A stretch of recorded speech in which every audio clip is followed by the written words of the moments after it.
നേരിട്ട് അഗ്നിശമന പ്രവർത്തനങ്ങളിൽ മനുഷ്യന് നേരിട്ട് തീയണയ്ക്കാൻ ബുദ്ധിമുട്ടുള്ള സ്ഥലങ്ങളിൽ റിമോട്ട് കൺട്രോൾ ഉപയോഗിച്ച് പ്രവർത്തിക്കുന്ന ഉപകരണമാണ് ഫയർ ഫൈറ്റിംഗ് റോബോട്ട്. കൺട്രോൾ വാഹനം കൂടി ചേർന്നതാണ് ഈ യൂണിറ്റ്.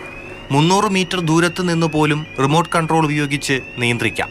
ഈ ഉപകരണത്തിന് പടികളിലൂടെയും റാമ്പുകളിലൂടെയും കയറുവാനും ഇറങ്ങുവാനും കഴിയും. വാട്ടർ സ്പ്രേ നോസിലുകൾ റോബോട്ടിന്റെ ബോഡിയിൽ ഘടിപ്പിച്ചിട്ടുണ്ട്. റോബോട്ട് ഒരു ക്യാമറ ഉണ്ട്, അപ്പോൾ നമുക്ക് കാണാൻ പറ്റും റോബോട്ട് വർക്ക് ചെയ്യുന്ന സ്ഥലം ഏതാണെന്നുള്ളത് നമുക്ക് ആ ക്യാമറ വഴി കാണാനും നമ്മുടെ റിമോട്ട് കൺട്രോൾ വഴി നമുക്ക് അതിനെ ഓപ്പറേറ്റ് ചെയ്യിക്കാനും പറ്റും. അപ്പോൾ നമുക്ക് അക്സസിബിൾ അല്ലാത്ത സ്ഥലത്ത് ഈ റോബോട്ട് കയറി ചെന്നിട്ട് നമുക്ക് വേണ്ടി ആ ജോലി ചെയ്യും.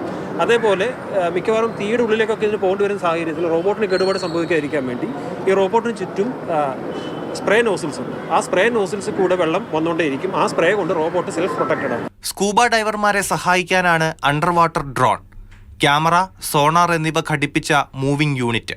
ക്യാമറയിലൂടെ വെള്ളത്തിനടിയിലെ ദൃശ്യങ്ങൾ കാണുന്നതിനുള്ള ഡിസ്പ്ലേ യൂണിറ്റും കേബിളും അടങ്ങുന്നതാണ് ഈ സംവിധാനം. മൂവിംഗ് യൂണിറ്റ് വെള്ളത്തിലിറക്കി പരിശോധന നടത്താം.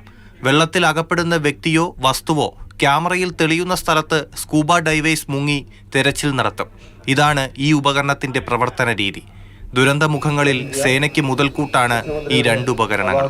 മാതൃഭൂമി ന്യൂസ്, തിരുവനന്തപുരം.